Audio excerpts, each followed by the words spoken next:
Hey guys, just want to bring you a video on vector candles and the recovery and how we use them when we enter, what we're looking for, and where we're looking for them to come in. So let's drop to the 1 minute time frame. Let's use right now as an example. What happened today in the session, we had this green candle coming in at that entry. I was in the Discord saying we were retesting. We had this previous low. We often see that support and resistance flip being retested. We had this huge green candle come in at the beginning of the position. We were anticipating, or I was anticipating at least, price to come back down towards the entry and recover that previous candle. You see the wick here to the dollar recovery. We see it over and over again, which is why I took a large portion of that hedge long position here, profits out of this position because we anticipated that to happen. What else did we have? Well, we had the previous zone of liquidity here. We had the single prints on EXO. We had the last of this previous green candle. You can see recovered once again almost to the dollar. This was the next level down. Psychological low. 800 on the 15, which is the 200 on the hourly. We had the daily support and resistance level there, and the yearly VWAP. So back to, so again, we took this long here. This was the next long. We had that recovery. We all waited patiently for it. We had it. Then what do we see? Price, no green candles coming in near our entry. Price coming up into the local scope level.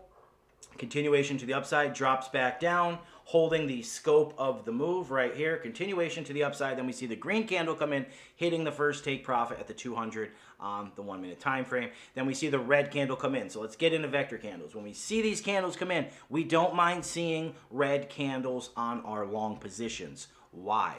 Because when we don't mind seeing them depending on where they are. Let me rephrase that. So we are above the 50 on the 1 minute time frame. So a red candle coming back down to retest the 50.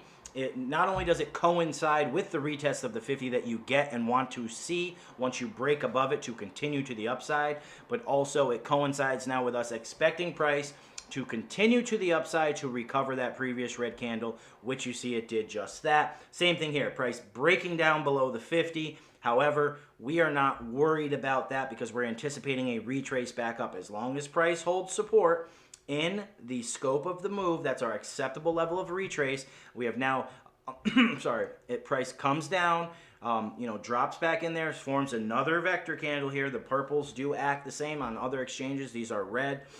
Purple and blue get the same respect in my experiences as green and red. But I'm going to do a lot more back testing on that just to confirm that. However, we see this last vector candle coming in, railroad tracks right into the scope, continuation to the upside, recovery of the previous red vector candle. Let me see it again here. Vector candle down, recovered.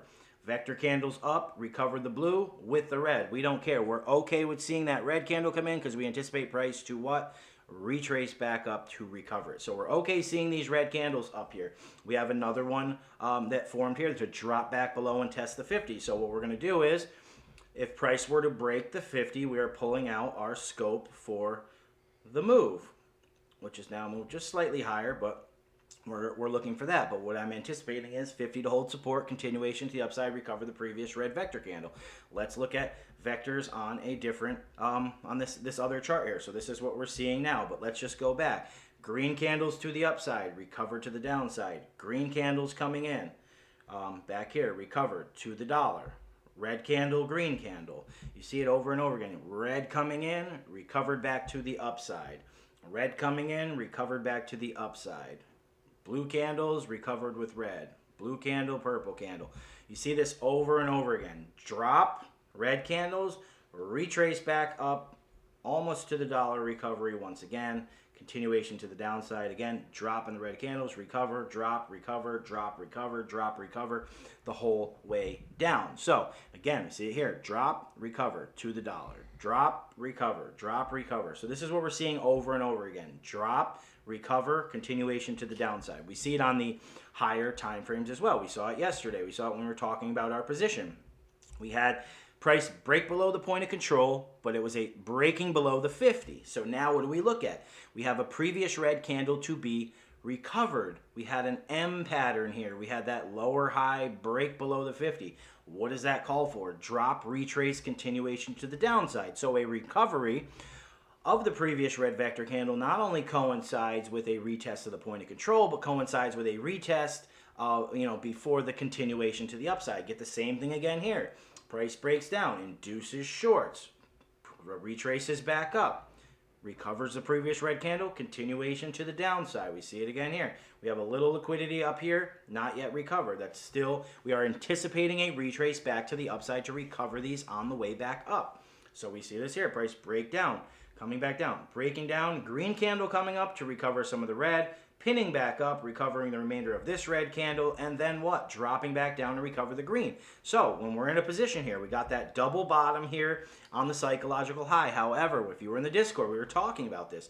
A big green candle came in at your entry right at the start. So what do we anticipate?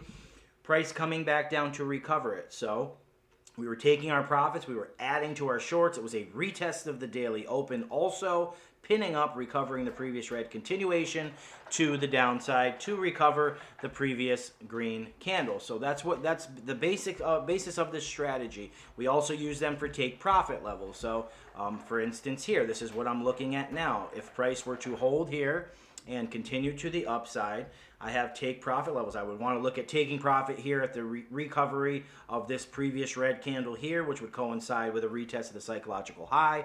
We have the adding the confluences together here, top of the previous red candle, point of control for the session, 200 on the 15, which is the 50 on the hourly, curling down, initial balance high. So we have previous red candle recovery coinciding with an area of support and resistance. Same reason why we took the long today. Will it hold? Well, only time will tell. That we monitor the position level to level. But what did we see here? Like I said earlier in the video, previous green candle, psychological low, 800 on the 15, which is the 200 on the hourly, and a pin through the low of the day, recovering the previous liquidity, jumping on over to the other charts, daily support and resistance. Red line here is the yearly VWAP. Perfect pin to the yearly VWAP. Higher high, continuation up right into the take profit levels. So just wanted to bring you guys this quick video. I hope you understand. Again, let's just go over this position one time to talk about the action today, to talk about why we took the positions we took. Green candle coming in at the initial first entry that we took, or I took. Let me rephrase that.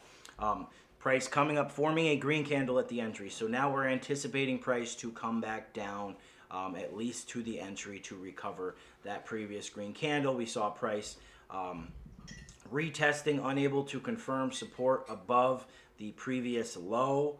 Price did come back down, held in the scope of the move, and started to continue to the upside. Moved our profit, our stop loss into profit here, which eventually got hit. But nonetheless, it's a winning trade. We took profits and got stopped out in profit. Looking for the next trade, we had the next zone of liquidity, which was all the way up here.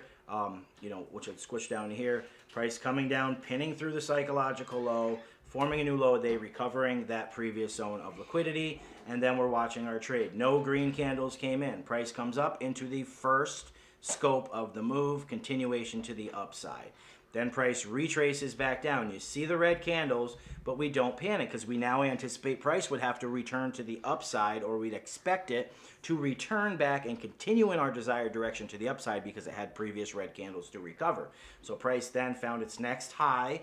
Coming back to our entry, we draw the scope for the move. Swing low to swing high. You got the railroad tracks right into the scope level, continuation to the upside, breaking the 50 and finding this dynamic support level all the way up to our first take profit. See the red candle come in, no big deal. We anticipate price to come back up, continue to recover the red candles that come in. We have blue candles come in, they get recovered by red. To the dollar recovery here, another push to the upside, another red candle comes in. We're not sweating it. We anticipate price to continue to the upside. So if the 50 now breaks and loses its support, we have our next scope level, which is the swing low to the swing high, gives us this scope level for the entire move. You want the move before that, you take the most recent low. I'm sorry, let me draw this again. We get the most recent low to the most recent high. So we're looking for price to hold here, continue to the upside. If it breaks, the last line of support is the scope level for the move. Our stop loss is now in profit, and we've already taken profit. We have guaranteed another winning trade. We are 2 for 2 on the New York session so far, and this is how we do it over and over again. We monitor our entries. We look to see when and where the vector candles come in, where the volume comes in, and add those to our confluences on the support and resistance levels. So I hope this video was helpful for you guys. I'm going to do the initial balance exploitative strategy video today if I can get some time to do that as well. Until the next time we speak, trade well.